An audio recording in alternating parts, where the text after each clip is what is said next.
Pasca bebas dari kasus pembunuhan Vina dan Eki Cirebon, Peggy Setiawan berencana menuntut balik polisi yakni Polda Jawa Barat. Tuntutan ganti rugi yang akan dilayangkan pihak Peggy Setiawan berupa ganti rugi material dan imaterial. Ganti rugi material terkait pendapatan yang seharusnya bisa diterima Peggy Setiawan selama ia mendekam sebagai tahanan Polda selama 49 hari, juga pemulihan nama baik Peggy. Terkait ditangkapnya Peggy Setiawan ini kan penyidik dalam jawabannya di pra-peradilan itu kan hasil pemeriksaan psikologis ya forensik bahwa Peggy ini berbohong ya, kemudian cenderung melakukan tindak pidana kan, pokoknya hal-hal negatif itu disampaikan nah ya, memantaskan agar Peggy ini pembunuh kan gitu. Nah ini kan merugikan Peggy ya, merasa malu baik Peggy maupun keluarganya merasa malu ya dituduh seperti itu. Walaupun itu membacakan hasil, tapi faktanya ini diputus di pra-peradilan Peggy bukanlah tersangkanya, tidak sah kan itu. Nah sehingga hal itu bisa kami gugat secara imaterial, bisa tuntut secara imaterial yang besarannya itu nanti akan kami bicarakan. Nah misalnya 1 miliar, 2 miliar, 3 miliar, bisa jadi 5 miliar, nantilah akan kami bicarakan yang terbaik bagaimana. Sementara mengenai sosok Aib yang sempat menjadi saksi kunci melihat Peggy dalam peristiwa pembunuhan Vina dan Eki menghilang. Menurut keluarga, Aib menghilang setelah kesaksiannya yang mengaku melihat Peggy Setiawan alias Peron di lokasi kejadian yang menewaskan Vina dan Eki pada 2016. Peggy Setiawan pun mengaku tak pernah mengenal Aib yang menjadi saksi. Meski demikian, Peggy menyebut bahwa memang berteman dengan salah satu terpidana kasus Vina, yaitu Sudirman. Sudirman, dan setelah ini saya tahu orang, tapi saya cuma sepintas. Sudirman pun karena saya dulu pernah sekolah bareng, jadi sudah mengenal, tapi tidak sama sekali, tidak ikut main bareng, tidak, hanya sepintas itu. Berarti bergaul, berkomunikasi pun tidak pernah selama ini? Tidak, jadi hanya itu tegur sapa aja, misalkan saya sekolah kan dulu kan tegur sapa gitu aja. Kini Sukaisi Ibu kandung Vina berharap ayah Eki Ibtu Rudiana bisa muncul di publik dan mengungkapkan semua yang ia ketahui agar kasus ini bisa segera tuntas. Sukaisi pun merasa ada yang ditutup-tutupi Rudiana terkait kasus pembunuhan Vina dan Eki. Menginginkan ketemu biar persoalan ini terang benderang. Soalnya saya bagi keluarga ada kemungkinan ya itu masih ada yang ditutup-tutupin oleh Pak Rudiana. Ya, kayak janggal aja gitu. Ya anehnya kan kita kan sama-sama korban. Tapi kok yang berasa kayak kehilangan itu dari pihak keluarga kami aja gitu. Publik pun kini menanti polisi dapat membuka secara terang kasus pembunuhan Vina dan Eki agar tak ada lagi kasus salah tangkap. Tim Liputan Kompas TV.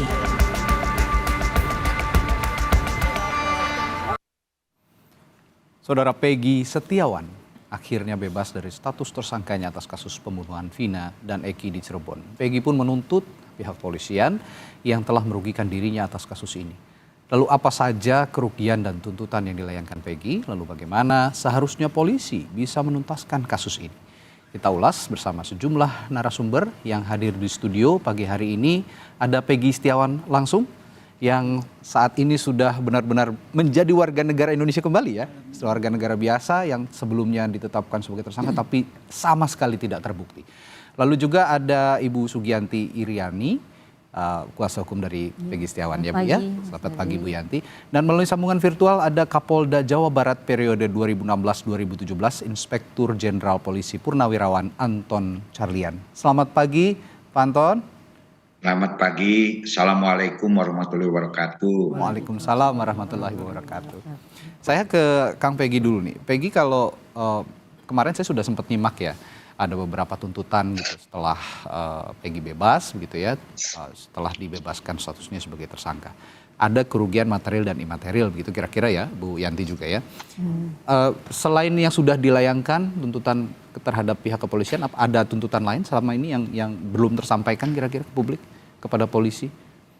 Kalau saya pribadi sih menyerahkan semuanya pada kuasa hukum biar beliau yang bicara. Begitu ya. Tapi memang selama ini Peggy merasa ada kerugian yang diderita? Ya kalau misalnya kerugian itu paling ya misalkan waktu saya di dalam kan saya nggak bisa bekerja. Kalau misalkan di luar kan saya bekerja menghasilkan ya pundi-pundi rupiah buat bantu keluarga setiap minggu itu. Oke. Peggy ini memang tulang punggung keluarga ya? Iya, benar. Peggy anak pertama ya? Anak pertama. Anak pertama dan menanggung 2 adik untuk sekolah begitu. Iya, benar. Jadi Peggy benar-benar bekerja dan dengan adanya Peggy sempat ditangkap kemarin, itu yang menjadi kerugian begitu kira-kira Ibu Yanti? Iya, betul. Yang ada tuntutan lain selain kerugian material yang akan disampaikan ke pihak kepolisian, Bu Yanti? Mungkin kalau kerugian itu disampaikan ke pengadilan kepada kita akan melakukan gugatan secara perdata untuk tuntutan ganti rugi. Namun sepanjang ini masih dibicarakan di tim kami dan belum ada kesepakatan untuk kapan akan diajukannya gugatan tersebut.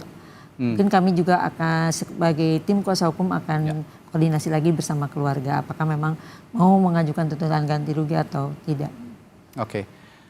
Saya juga ingin tanya sedikit ke belakang nih, Peggy, kalau selama waktu ditahan di Mapolda ya, di tahanan, pihak kepolisian berlaku baik terhadap Peggy? Iya. Waktu awal-awal mau ada sih sedikit pukulan waktu pertama di ruang penyidikan siap. Tapi itu nggak seberapa, cuma pukulan kecil aja di.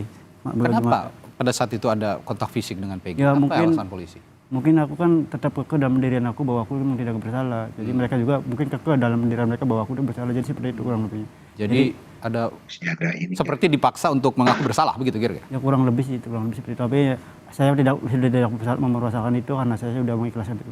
Sudah mengikhlaskan begitu ya. Nah, kalau kondisi yang dialami Peggy seperti itu, apakah Peggy juga membayangkan bahwa kondisi-kondisi yang lain juga akan seperti itu? Maksud saya ada beberapa orang yang saat ini justru sudah putus begitu ya, sudah menjadi terpidana begitu. Apakah kira-kira punya kondisi yang sama kalau bayangan dari Peggy? Kalau menurut saya pribadi sih ya kemungkinan. Kemungkinan begitu. Tapi kan saya tidak tahu kondisi sebenarnya. Oke, saya ke Pak Anton Carlian. Pak Anton, kalau apa yang dihadapi Peggy saat ini itu sudah kita sudah kita simak bersama ya dari kemarin. Setelah putusan dan Peggy akhirnya dibebaskan karena tidak terbukti melakukan kesalahan. Respons dari Anda sejauh ini bagaimana sebagai orang yang pernah memimpin kepolisian daerah di Jawa Barat, Pak Anton? Bagi saya, apapun juga keadilan harus ditegakkan. Karena walaupun bagaimana kan polisi ini penegak hukum. Dan kita harus hormati dan harus kita laksanakan tentang keputusan peradilan tersebut. Adapun misalkan dari pihak Kang Peggy dan keluarga, juga Bu Yanti yang selalu mendampingi, apabila memang sekarang mau rehabilitasi dan ganti kerugian, tolong pastikan kepada kepolisian agar surat SP3-nya itu, surat penghentian penyidikannya itu didapatkan. Karena di dalam pra-peradilan itu ganti kerugian dan rehabilitasi itu karena ada dasarnya itu penghentian penyidikan.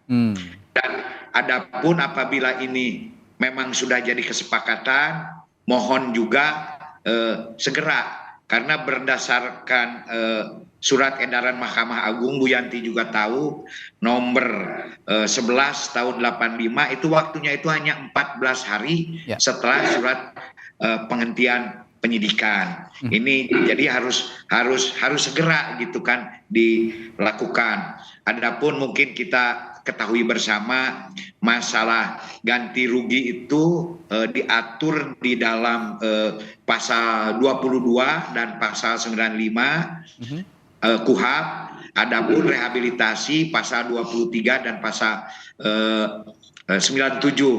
Nah, namun untuk besarnya kerugian material terutama itu kita ketahui bersama juga diatur dalam peraturan pemerintah nomor 92 tahun 2015, di mana kalau hanya penghentian penyidikan saja tidak menimbulkan luka, tidak menimbulkan kematian, dari 500.000 sampai 100 juta ganti kerugian dari negara.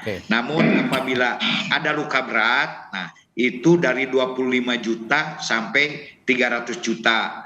Itu berdasarkan. Dan apabila menimbulkan kematian itu 50 juta sampai 600 juta. Jadi saya selaku mantan Kapolda 2016-2017 sekali lagi mengucapkan selamat kepada Kang Peggy, dan saya atas nama pribadi juga mohon maaf atas perilaku ya mantan anak buah saya. Walaupun saya bukan mau mengelak, saat itu saya di ujungnya karena saya 16 Desember masuk jadi Kapolda ini. Sementara ini kan 31 Agustus, di mana tanggal 23 Desember baru P21. Namun walaupun begitu, saya tidak akan menghindar tanggung jawab saya selaku Kapolda. Itu dan mudah-mudahan dengan adanya putusan pra-peradilan itu betul-betul bisa memulihkan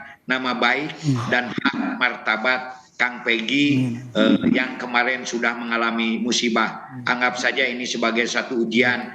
Siapapun juga yang seorang akan mendapatkan derajat setinggi-tingginya ketika uji sepahit-pahitnya. Mudah-mudahan ini juga jadi sebuah pembelajaran bagi kita semua, khususnya kepolisian, dan juga bagi Kang Peggy semua. Ini bisa menjadikan juga sebuah pembelajaran. Yang penting bagaimana ke depan Kang Peggy mungkin bisa hidup yang layak. Dan insya Allah dengan musibah ini pasti Kang Peggy akan mendapat yang luar biasa. Baik, ya Pak Anton, doa yang sangat baik juga untuk Peggy begitu ya, ketika Anda sebagai Kapolda yang pernah menjabat di Jawa Barat periode 2016-2017. Tapi yang juga saya ingin tanyakan, pada saat itu Anda masih bersinggungan dengan kasus pembunuhan Vina dan Eki dan masih bergulir di proses menuju persidangan begitu Pak Anton. Yang jadi pertanyaan sekarang juga kan ada 3 orang yang masuk daftar pencarian orang. Salah satunya adalah Peggy alias Peron dan 2 orang lainnya. Di mana Peggy alias Peron yang dialamatkan sebelumnya ke Kang Peggy Setiawan ini ternyata tidak terbukti. Dan sekarang tuntutannya adalah tetap 3 orang yang masuk dalam DPO itu tetap bisa dicari oleh pihak kepolisian. Nah, pada saat Anda menjabat sebagai Kapolda pada saat itu, sebenarnya penetapan 3 orang yang masuk dalam daftar pencarian orang ini, tindak lanjut dari Polda Jawa Barat ketika itu seperti apa, Pak Anton? Terus terang saja saat itu kasus ini ya tidak menjadi satu atensi khusus. Karena sudah diujungkan. Kenapa demikian, Pak Anton? Tidak menjadi atensi khusus? Kan di dalam sebuah perkara itu ada yang menjadi atensi khusus, ada yang tidak. Masalah tidak jadi atensi khusus kan dari ya pelaku-pelaku atau dari hal yang sebelumnya dari para penyidik itu tidak dijadikan sebuah atensi khusus. Kenapa? Karena sudah mau P21 dan tidak menimbulkan riak seperti sekarang, sehingga tidak kan di dalam sertijab itu ada pelaporan. Nah, mana kasus yang menjadi atensi khusus dan mana yang tidak. Jadi mereka saat itu mungkin sudah puas dengan adanya P21 tersebut. Adapun masalah DPO itu sendiri, ini DPO memang harus dicari apapun juga. Anda sependapat ya bahwa DPO ini tetap harus dicari begitu ya? Ya harus dicari tetap. Kenapa? Karena ini sudah jadi keputusan pengadilan itu jadi poinnya. Tingkat pengadilan sampai tingkat Mahkamah Agung. Dan ini pun juga sudah bukan tanggung jawab satu institusi saja, tapi tanggung jawab criminal justice system. Makanya saya berkali-kali mengusulkan perlu adanya satu eksaminasi. Karena ini bukan hanya keputusan satu saja.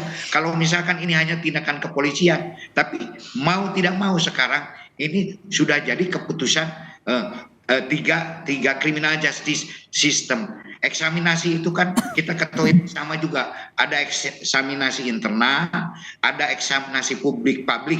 Tapi sekarang karena sudah menjadi sebuah perhatian publik yang luar biasa, bisa diajukan eksaminasi khusus.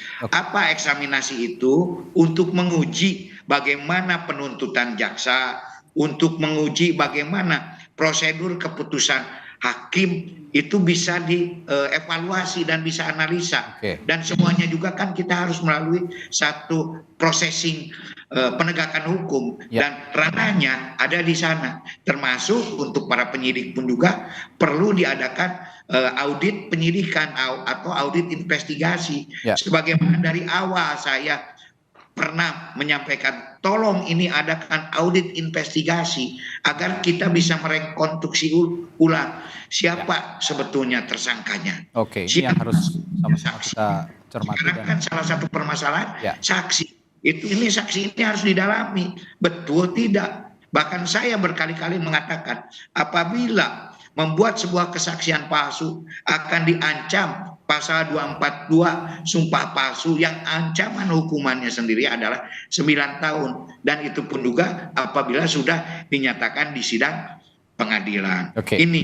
Jadi ya sekarang kita mau tidak mau kalau ingin merunut ya harus dilakukan processing sesuai dengan prosedur hukum yang ada di Indonesia. Saya kembali ke Kang Peggy. Peggy kan yang buat Anda mendapatkan, ya kalau kata Pak Anton tadi musibah lah ya, kemarin itu Anda sempat dijadikan sebagai tersangka begitu. Ini kan atas kesaksian seseorang bernama Aib, Ibu ya. Yang saat ini justru keberadaan Aib itu malah belum tahu keberadaannya di mana. Kang Peggy sendiri ada respons tentang kesaksian Aib ini dan kondisi saat ini yang Aib yang tidak tahu di mana gitu. Ada tanggapan khusus? Ya menurut saya kenapa gitu kan heran. Aib itu kan waktu dulu waktu masih di dalam kan dia masih aktif keluar, sering aktif diwawancara. Tapi kenapa sekarang giliran saya udah keluar malah dia yang menghilang gitu? Apa alasannya gitu? Saya perlu pertanyakan itu aja. Anda juga bertanya-tanya. Iya bertanya-tanya gitu. Kenapa sampai menghilang? Iya menghilang. Dan Anda tidak kenal sama Aib ini? Sama sekali tidak kenal. Kalau dengan terpidana lain yang sekarang sudah dihukum, ada yang kenal? Mas Sudirman. Ya, bagaimana Anda bisa mengenal Sudirman? Hubungannya apa? Karena beliau itu pernah sekolah bareng dengan saya waktu kelas 1 SD. Jadi, Anda melihat Sudirman bersalah dalam kasus ini? Saya kurang tahu karena saya tidak terlalu mengenal dia. Tidak terlalu mengenal, tapi satu sekolah dulu? Iya, pernah dulu bareng. Oke, dan hubungannya hanya teman sekolah yang dulu tidak dekat? Iya, tidak dekat. Ini satu sekolah di Cirebon berarti? Iya, SDN Nandakan 1. Di SD? Ya. Oh, teman SD berarti? Teman SD. Nah, saya tanya Bu Yanti juga Bu, kalau gitu posisi Aib ini sekarang, gimana menurut Ibu? Kan yang pernah juga dalam tanda kutip menjerumuskan Peggy ke situasi seperti ini. Bagaimana Anda melihat ini? Seharusnya Aib muncul dan bertanggung jawab atas keterangan yang dia berikan karena banyak korban dari keterangan Aib tersebut. Para terpidana pun kuasa hukumnya sudah melaporkan Aib atas keterangan palsu tersebut dan kita pun menunggu Aib keluar dan mengatakan yang sebenarnya, yang sejujurnya karena kasihan dari kelima terpidana itu saat ini juga mereka kan bukan pelakunya. Oh, Anda meyakini bukan pelakunya? Saya yakin karena waktu kita BAP tambahan Peggy itu ada beberapa keterangan saksi dari Okta dan juga teman-temannya yang Teguh ya itu mengatakan bahwa mereka itu saat itu berada di rumah Papa Sren tidur dan mereka tidak tahu kejadian sampai pagi pun mereka masih lengkap gitu. Saya mendengar itu. Jadi Anda melihat kelima terpidana ini tidak bersalah karena ada kesaksian itu dari teman-temannya yang lain. Nah, kalau begitu langkah yang dilakukan 5 terpidana kan belakangan saya dengar akan mengajukan PK ya? Iya, untuk betul, PK. meninjau kembali status mereka sebagai terpidana. Sudah tepat langkah itu menurut Anda? Saya yakin itu adalah langkah yang tepat karena mereka kan sudah mengajukan banding, kasasi dan mungkin langkah hukum yang terakhir memang harus melakukan PK. Mudah-mudahan mereka mendapatkan novum baru. Iya, ini yang saya berharap seperti itu. Dan putusan pra-peradilan Peggy Setiawan ini kemarin, Kang Peggy ini kemarin waktu di Pengadilan Negeri Bandung ini juga menjadi bukti baru. Betul. Jadi alat bukti. Alat bukti baru bahwa, yang mudah-mudahan bisa. Ya, ini yang bisa membantu juga kemudian para terpidana yang sekarang sudah mendekam di penjara dan bahkan ada yang seumur hidup ininya. Nah itu kasihan karena ini hukumannya nggak main-main gitu kan seumur hidup.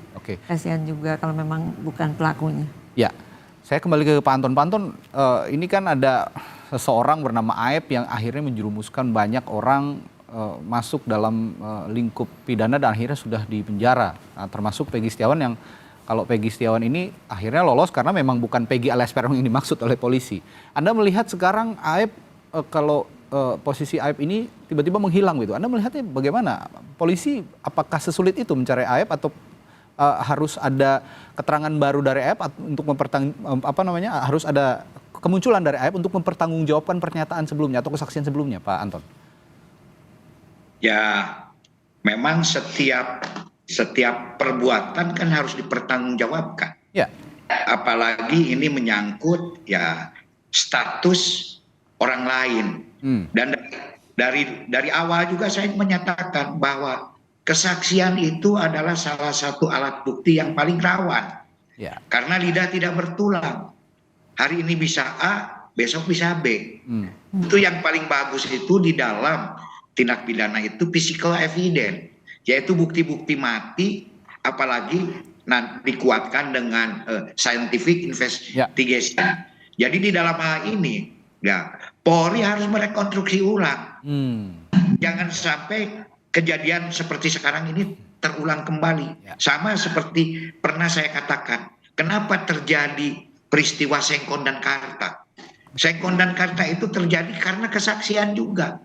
Saat itu Pak Sulaiman sebagai korban, ketika dibawa ke rumah sakit, sebelum meninggal itu ada waktu 1 jam berbicara kepada salah satu ustadz yang namanya itu Ustadz Sirajuddin. Kalau saya mati, yang bertanggung jawab ini Sengkon dan Karta. Makanya ini adalah bagaimana tajamnya sebuah kesaksian. Dan di sini pun juga saya lihat di dalam berita acara, satu kesalahannya apa? Yang menyatakan bahwa Kang Peggy Peron itu Peggy Setiawan. Dan ini bukan hanya oleh Aep saja, ada 6 saksi. Sehingga di dalam hal ini kepolisian dari kesaksian ini bisa tersesat. Nah justru bukan hanya Aep, ada 6 saksi yang harus dikonfrontir, yang harus ditajamkan kembali. Bagaimana itu? Dan ini harus, kenapa? Karena sekarang sudah ada keputusan pra-peradilan. Semua kesaksian itu harus dipertanggungjawabkan. Apakah mau tetap demikian atau harus dicabut, gitu kan? Nah ini pun juga ya harus betul-betul Polri mampu memberikan jawaban kepada publik gitu, karena ini sekarang sudah jadi pertanyaan publik gitu kan. Ini jadi memang salah satu ini adalah tugas kepolisian kalau untuk mencari saksi-saksi. Dan saya harap juga kepada ya adik-adik saya yang sekarang bisa menghadirkan saksi Aep termasuk yang 6 orang tersebut. Ada Aep, ada Dede, kemudian ada termasuk Sudirman, Supriyanto, Singgi, Galang, dan lain-lain. Ini pun juga sebuah kesaksian kalau di berita acara yang memberatkan Kang Peggy. Nah, sehingga di sini polisi pun juga merasa yakin gitu. Wah ini benar. Nah jangan sampai polisi pun juga ya dibelokkan oleh kesaksian-kesaksian yang nanti apakah benar atau tidak ya harus kita dalami bersama. Bagaimana processing ketika mereka menyebutkan Kang PS tersebut, Kang Peggy Setiawan. Kenapa sampai terjadi demikian? Apakah ada yang mengarahkan atau tidak? Nah semua ini harus direkonstruksi ulang. Itu yang perlu saya sampaikan. Dan mudah-mudahan di sini pihak penyidik juga bisa memeriksa kembali saksi-saksi tersebut, dan harus, karena ini sudah menjadi pertanyaan publik, sehingga publik tidak bertanya-tanya, tidak makin curiga terhadap kinerja Polri dan penyidik.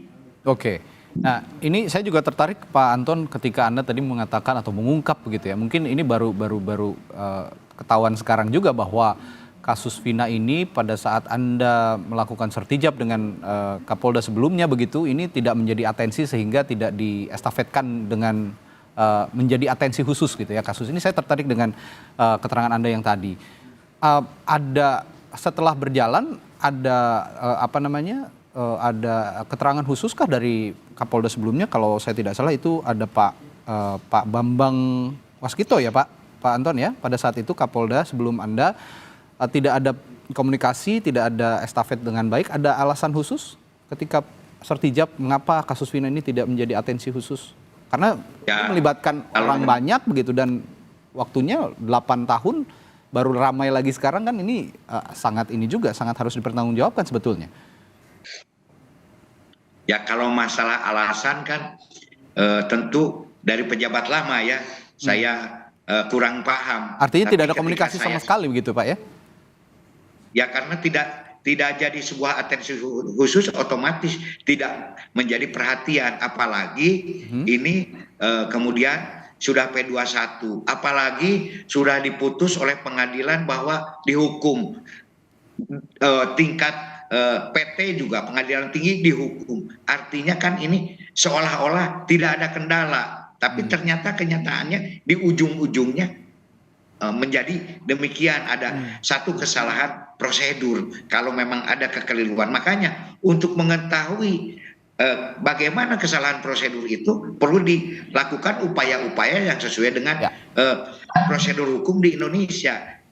Kemudian kalau saya mengatakan kenapa tidak, ya saya juga tidak tahu gitu kan. Kalau saya ketika Sertijab ya menerima laporan kan, kalau biasanya Pak ini ada kasus khusus Pak yang harus menjadi atensi Pak, ini akan berbahaya gitu kan, pasti akan ada, ini ya biasa-biasa saja gitu kan, tidak sangat-sangat khusus gitu. Nah mengenai alasan tersebut mungkin ya pejabat-pejabat lama punya alasan sendiri. Kenapa itu tidak dijadikan sebuah atensi khusus. Gitu kan. Tapi bagaimana dengan 3 DPO yang menjadi putusan pengadilan? Apakah Anda juga tetap berupaya? Atau karena memang itu tidak menjadi atensi khusus sehingga 3 DPO ini juga tidak menjadi atensi khusus untuk diprioritaskan dicari begitu Pak Anton? Ya biasanya karena tidak jadi atensi khusus dan cepat berpuas diri, tidak menimbulkan gejolak reaksi di masyarakat.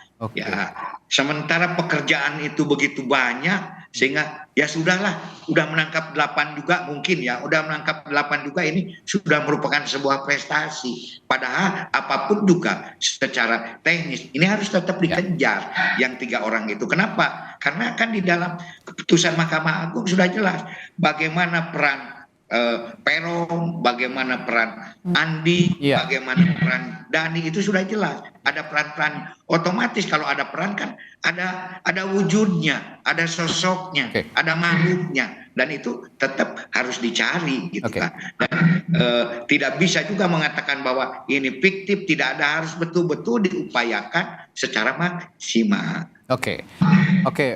Saya setelah jeda nanti akan tanya juga ke Kang Peggy. Ini kan banyak tuntutan dari publik gitu, Kang Peggy, Bu Yanti, Pak Anton juga.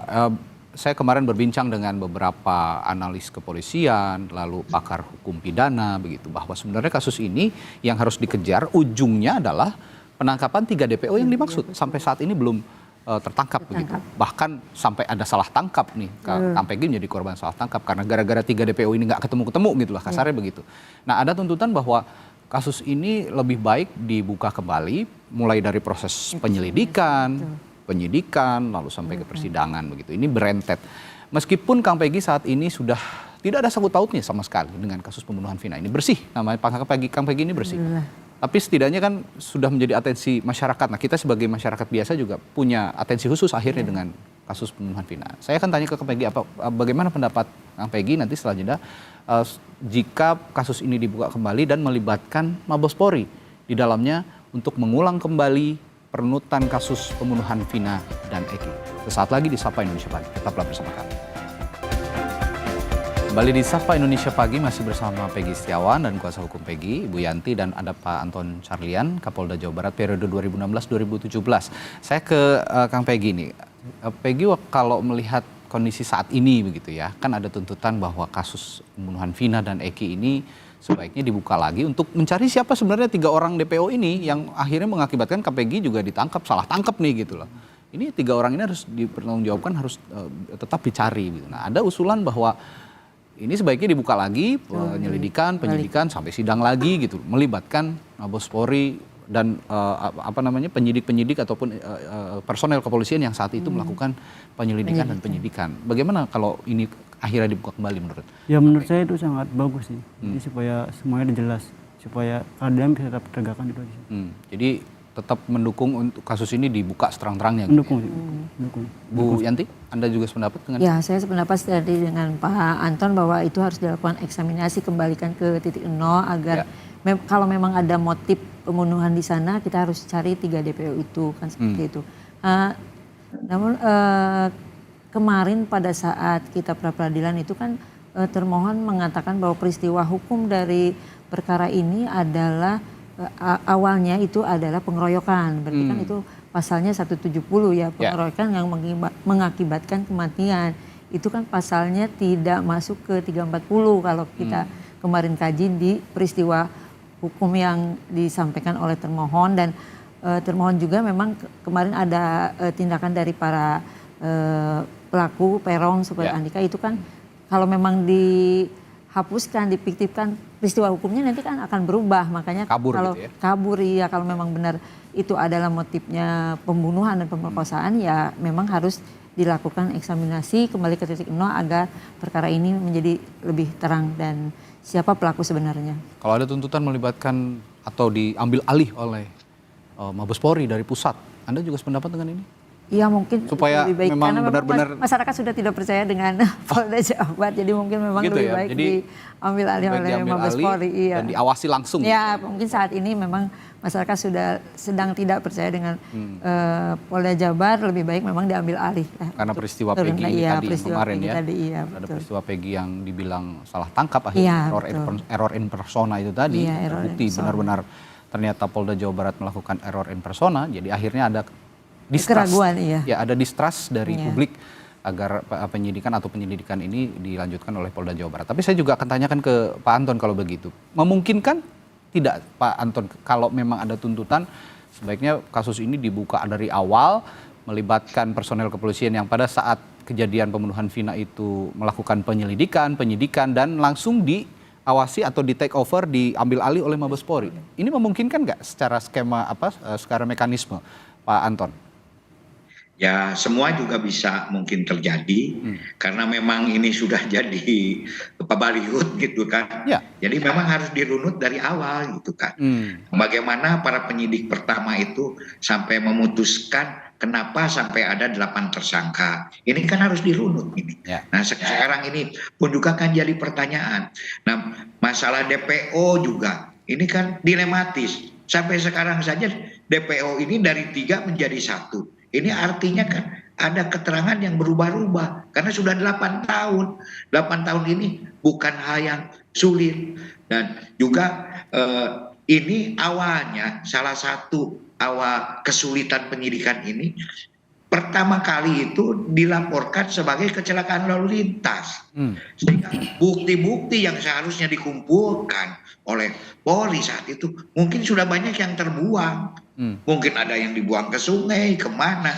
Sehingga di sini ketika mengumpulkan alat bukti itu sudah tidak utuh. Walaupun cuma 4 hari, 27 sampai 31. Tapi tidak mungkin langsung tanggal 31 ini mendapatkan alat-alat bukti. Dan ketiga juga masalah apakah ini harus oleh Polda Jabar atau Mabes Polri, silakan. Itu adalah kewenangan daripada Polri.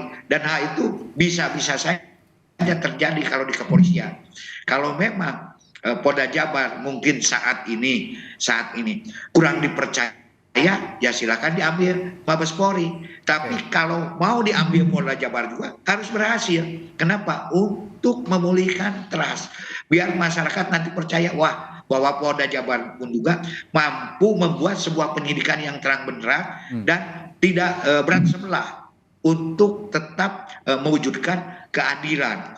Nah, sehingga mungkin di sini harus mampu karena Kang Peggy ini kan dipulihkan haknya dan juga harus dihentikan penyidikannya. Otomatis kalau lihat daripada keputusan pra-peradilan, Kang Peggy itu sendiri sudah keluar dari ranah tersangka yang ada di kasus yang sehingga otomatis kita harus mencari Peggy Peron yang sebenarnya itu siapa. Yang sudah kalau pra-peradilan yang sudah bukan Kang Peggy lagi. Karena Kang Peggy di sini ada keputusan harus dihentikan penyidikannya oleh hakim ini. otomatis tidak boleh lagi menyentuh kan Peggy di sini. Kalau lihat klausul hukum di pra-peradilan, ya otomatis Polri harus mencari Peggy Peron ini sebetulnya siapa sih?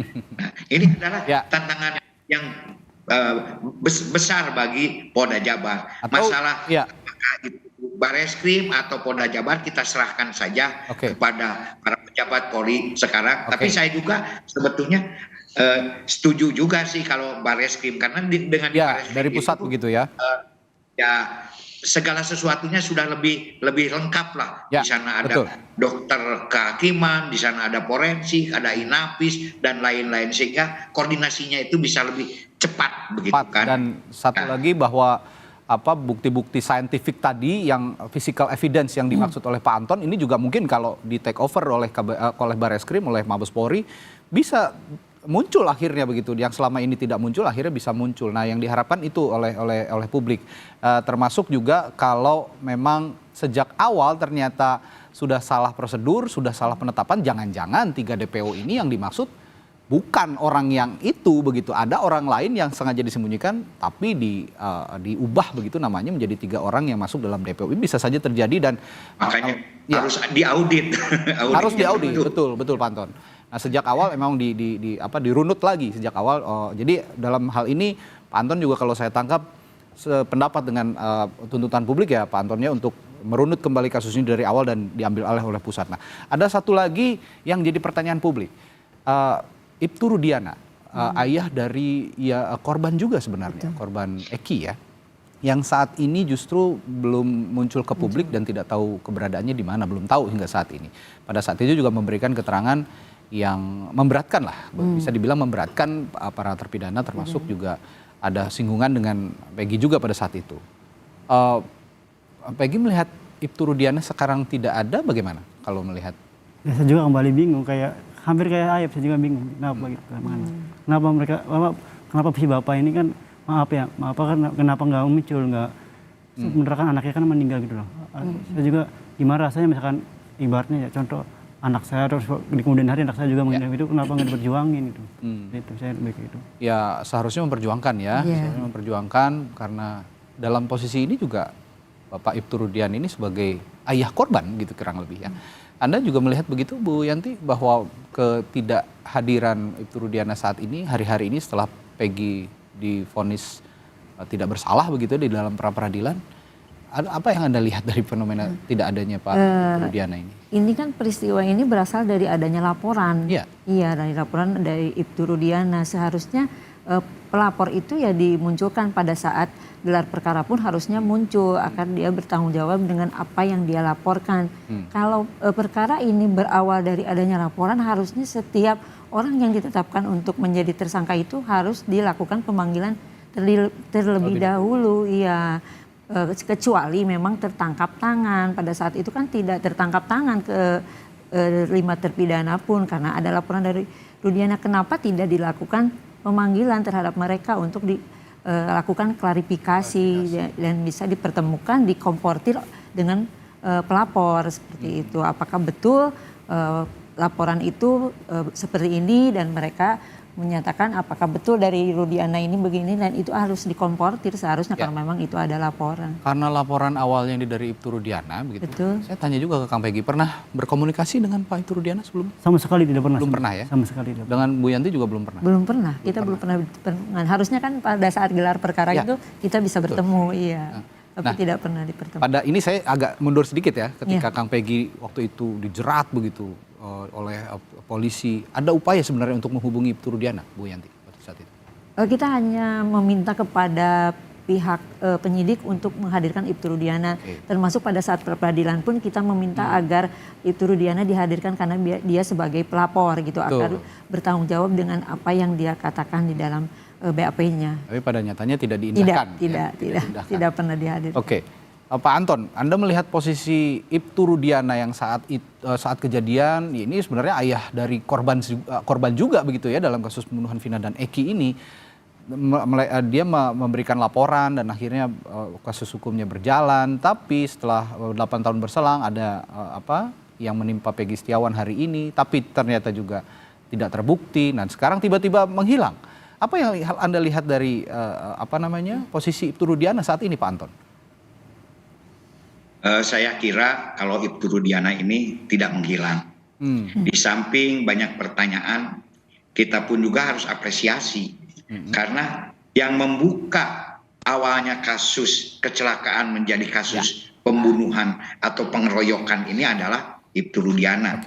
Dan tentu saja kenapa sampai ada muncul 8 sampai 11 tersangka, Ibtu Rudiana pun juga pasti mendapatkan satu keterangan saksi. Nah, pada akhirnya ini kita harus kembali merekonstruksi keterangan saksi. Apa mungkin Ibtu Rudiana itu ujung-ujung tahu ini 8 A, B, C, D? Tentu saja ini berdasarkan keterangan saksi. Nah, keterangan saksi saat itu siapa yang kemudian dilaporkan kepada para penyidik Reskrim Nah, justru jangan sampai keterangan saksi ini malah menyesatkan. Nah, jadi tidak bisa kita pun juga terlalu menyalahkan Ibtu Rudiana. Karena mungkin saja Ibtu Rudiana ini korban dari keterangan saksi yang menyesatkan. Gimana pun juga kita ya harus menghargai beliau. Karena anak satu-satunya, coba kalau kita lihat dari runut peristiwanya itu istilahnya bukan dengan sangat sadis. Bahkan saat itu katanya, kenapa sampai ditarik oleh Polda Jabar? Karena dianggap para pelakunya itu sangat sadis dalam melakukan pembunuhan. Di samping hal-hal pertimbangan lain yang asalnya dari Polresta Cirebon dilimpahkan atau ditarik oleh Polda Jabar untuk menghindari reaksi-reaksi masyarakat saat itu. Jadi di sini status Pak Rudiana pun juga kita harus, kalau kita melihat teori kausalitas, pasti mendapatkan satu kesaksian yang memang meyakinkan beliau bahwa 11 orang itulah tersangkanya ini, karena tidak mungkin ujuk-ujuk gitu kan. Itu jadi tetap harus direkonstruksi kembali saksi awal tadi melalui audit penyidikan gitu. Artinya yang sudah kita bahas tadi, jika memang ada proses penyelidikan dan penyidikan ulang dari awal begitu ya, melibatkan Polri dari pusat Mabes Polri, posisi Ibtu Rudiana ini sangat penting karena sebagai pelapor awal dan juga tetap harus bisa digali lagi keterangannya, termasuk juga proses penyidikan dan penyelidikan oleh para anggota Polri yang pada saat kejadian kasus ini bergulir sedang bertugas, baik itu di Polres Cirebon lalu juga di Polda Jawa Barat. Nah, terakhir sebelum saya tutup, Kang Peggy, saya tanya aktivitas sehari-hari nih ya, setelah terbebas dari apapun begitu ya, dari tuduhan apapun. Sekarang Kang Peggy sudah menjadi warga negara biasa gitu. Apa yang akan Anda lakukan di hari-hari depan nanti? Ya, untuk hari-hari ke depan saat ini dulu khususnya saya ingin lebih kumpul lagi, lebih melepas rasa kangen lagi sih bersama keluarga. Jadi bisa mengulang-ulang masa lalu yang sempat di dalam saya rasakan tidak pernah saya dapat di dalam itu. Saya sangat merindukan hal seperti ini dan alhamdulillah kemarin lusa kan saya udah keluar dan udah bisa kembali kumpul sampai saat ini, dan itu sangat luar biasa. Dan untuk kedepannya saya ingin kembali beraktivitas dan kembali ingin terus melanjutkan mimpi dan cita-cita saya untuk bisa membagian keluarga. Sudah ada kerjaan lagi nih? Udah nunggu ya kayaknya kerjaan? Ini alhamdulillah ada beberapa sih, kata si Bianti juga ada beberapa alhamdulillah. Tapi kalau misalkan saya serahkan lagi, kalau misalkan rezeki saya ada di bangunan ya saya lanjut ke bangunan, tapi misalkan ada rezeki yang lebih bagus ya insya Allah saya akan coba. Nanti akan berdomisili di Bandung apa di Cirebon? Kalau kemarin kan banyak kerja di Bandung, nanti akan di Cirebon apa di Bandung? Itu tergantung pekerjaan sih Pak. Kalau misalkan di kerjaan ada kerjaan yang, kalau misalkan di Cirebon ada kerjaan yang bagus atau misalkan yang cocok nyaman sama saya ya saya ambil di Cirebon. Atau misalkan ada yang di Bandung ya di Bandung, atau misalkan ada di kota lain juga saya ambil gitu. Akan diambil juga, pokoknya menggapai cita-cita dimanapun akan dikejar gitu ya. Benar-benar. Cita-citanya apa sih Kang Peggy? Kalau kita boleh tahu sebenarnya Kang Peggy itu punya mimpi apa gitu loh? Mimpi yang paling pertama terbesit dalam hidup saya itu ada pembagian keluarga, saya melihat kedua orang tua saya hidup bahagia, melihat adik-adik saya tumbuh dewasa terus bisa menjadi anak-anak sukses lah. Jangan sampai kayak saya kan cuma lulusan SMP. Iya, jadi sederhana ya mimpi Kang Peggy, tapi sangat mulia untuk membahagiakan keluarga, karena ya itu yang kita tuju. Bahagia sudah cukup begitu ya, tidak usah muluk-muluk. Kalau untuk harapan terakhir untuk kasus ini, ada pesan-pesan terakhir untuk mereka-mereka yang masih bergulat dengan kasus pembunuhan Vina dan Eki ini. Semoga masalah ini bisa cepat selesai dan semoga masalah ini bisa tuntas sampai ketemu dalang di balik pelaku semua ini siapa sebenarnya, seperti apa, dan semoga korban juga bisa mendapatkan keadilan yang benar-benar, gitu aja. Oke, Bu Yanti, ada pesan untuk semua yang masih bergulat dengan kasus ini? Ya, semoga kasus ini akan kebenaran akan menemukan jalannya, dan Polda Jabar kalau memang harus dilakukan penyidikan oleh Polda Jabar lebih berhati-hati lagi. Semoga ketiga DPO kalau yang memang itu adalah pembunuhan, motifnya pembunuhan, segera ditemukan. Terakhir Pak Anton, pesan Anda untuk junior-junior Anda mungkin yang saat ini masih berkutat dengan kasus pembunuhan Vina karena ada tuntutan tetap untuk mengungkap kasus ini seterang-terangnya. Bagaimana Pak Anton? Ya, jadikan pembelajaran tentang salah error persona ini, salah tangkap ini sebagai suatu pembelajaran yang sangat berharga, yang sangat pahit. Karena apabila hal ini terjadi, saya ingat waktu itu jadi penyidik sebelum disumpah. Kalau salah tangkap itu pelanggaran HAM yang serius. Nah, kedua juga mohon dibentuk tim khusus. Ya. Tim khusus apakah di Bareskrim, di Polda Jabar yang betul-betul kuat. Sehingga tim ini terpadu, sehingga betul-betul bisa mengungkap masalah kasus Vina dan Eki ini. Dan tangkap pelaku yang sebenarnya. Ya.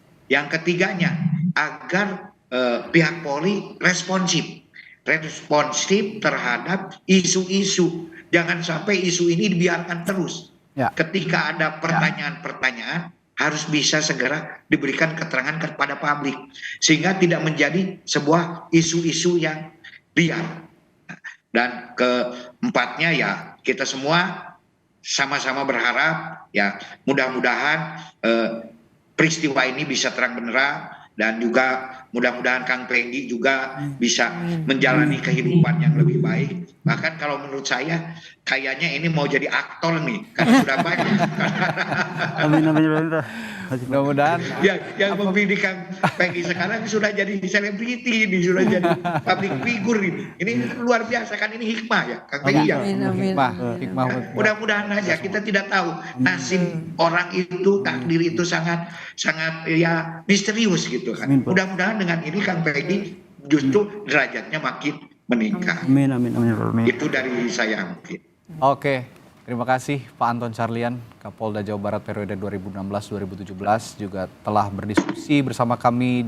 Setidaknya juga kami juga di sini melihat ada sisi terang lain begitu ya dalam kasus ini yang mudah-mudahan bisa ditindaklanjuti oleh pihak Polri yang saat ini masih bertugas untuk mengungkap sebenar-benarnya kasus pembunuhan Vina dan Eki, dan terlebih menjadi pembelajaran, betul kata Pak Anton tadi, agar kesalahan-kesalahan seperti ini tidak terulang kembali. Mengingat masih sebenarnya ada beberapa pertanyaan publik yang mempertanyakan institusi Polri dalam melakukan penindakan, melakukan penyelidikan, penyidikan yang hingga saat ini masih mengundang tanda tanya. Mudah-mudahan ini menjadi pembelajaran bersama, termasuk khususnya untuk Mabes Polri, dan terkhusus untuk Kang Peggy Setiawan, Ibu Yanti juga terima kasih telah menyempatkan hadir di sini. Sehat selalu ya Kang Peggy.